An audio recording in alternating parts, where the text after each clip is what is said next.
আসিনি। পিছন থেকে রিয়ার এমন কথা শুনে আশ্চর্য হয়ে গেলাম।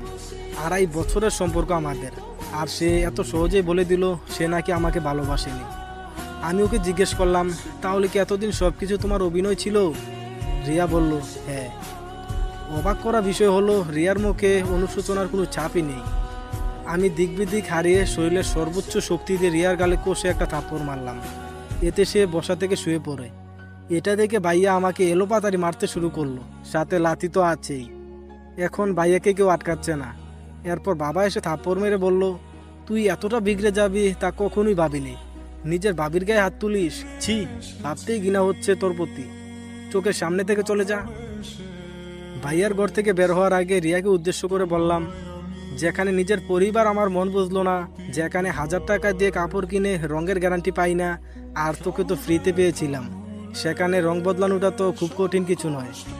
সময় একদিন ঠিকই আর বিচার করবে। পৃথিবীতে সব কিছু বেমানি করলেও সময় কখনো বেমানি করে না। তারপর এক মুহূর্ত দেরি না করে নিজের রুমে চলে আসলাম। রুমে এসে বিছানা শরীরটা এলিয়ে দিয়ে সিগারেটে টান দিয়ে ভাবনার জগতে ডুব দিলাম। একটা মানুষ কিভাবে এতটা পরিবর্তন হতে পারে সেটা ভাবলেই মনটা কেমন যেন ছন্নছাড়া হয়ে যায়। 2.5 বছরের সম্পর্ককে সে কয়েকদিনে ভুলে গেল। পুরনো দিনের কথাগুলো ভাবলেই ঠোঁটের কোণে হাসি চলে আসে। একটা সময় ছিল যখন রিয়া আমার জন্য পাগল ছিল। যে মানুষটা আমাকে ছাড়া এক মুহূর্তও থাকতে পারতো না, আজ সে মানুষটাই আমাকে বলছে কি না সে আমাকে ভালোবাসে না। আজ খুব করে মনে পড়ছে তার মিষ্টি মিষ্টি আবদারগুলোর কথা।